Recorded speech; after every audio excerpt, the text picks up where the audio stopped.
Okay, grade 12. So after our discussion regarding the remainder theorem, I would like to focus your attention on the factor theorem now.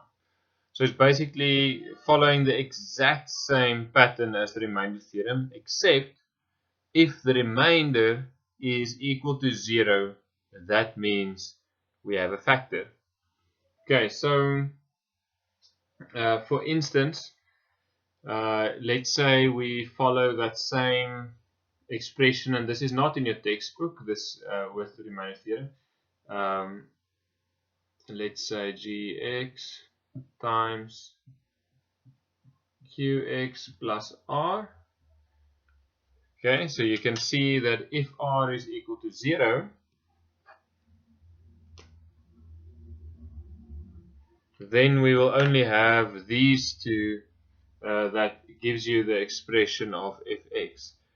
For example, if we have something like x squared minus x minus 6, it can be expressed as x minus 3, x plus 2, as an example.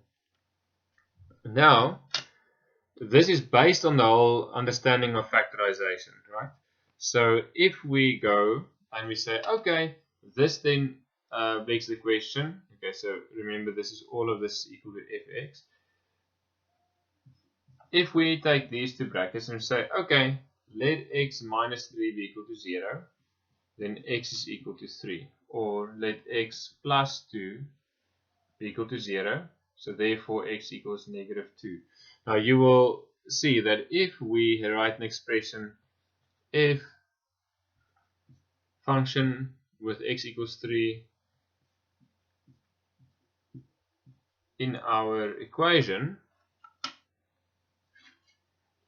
and we do the same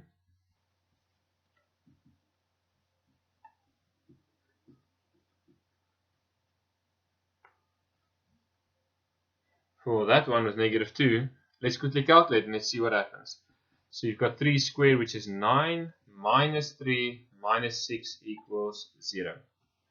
Let's see over here what happens. That is 4 plus 2 minus 6, that equals 0. And that will always happen if it is a factor. And that's basically how we are going to apply the factor theorem. So just for a little bit more clarity even, if you think back on the remainder theorem, it had this expression saying that, you remember it started off with something like this. Again, it was ax minus b times qx plus r, and then we said, but if we substitute b over a into x's place, this is equal to r, right? And this was the remainder theorem.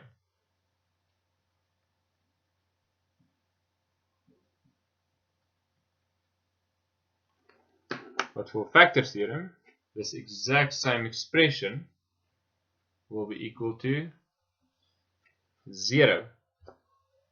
And that is basically what the factor theorem states. And that's the only difference. That's the factor theorem versus the remainder theorem. If this is equal to the remainder, that's the remainder theorem. If this is equal to 0, we're talking about the factor theorem. Okay, let's do some examples.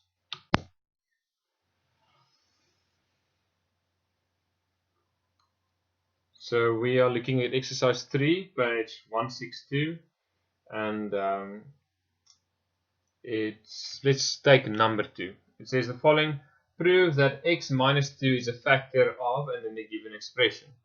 Okay, so the expression is x cubed minus 2x squared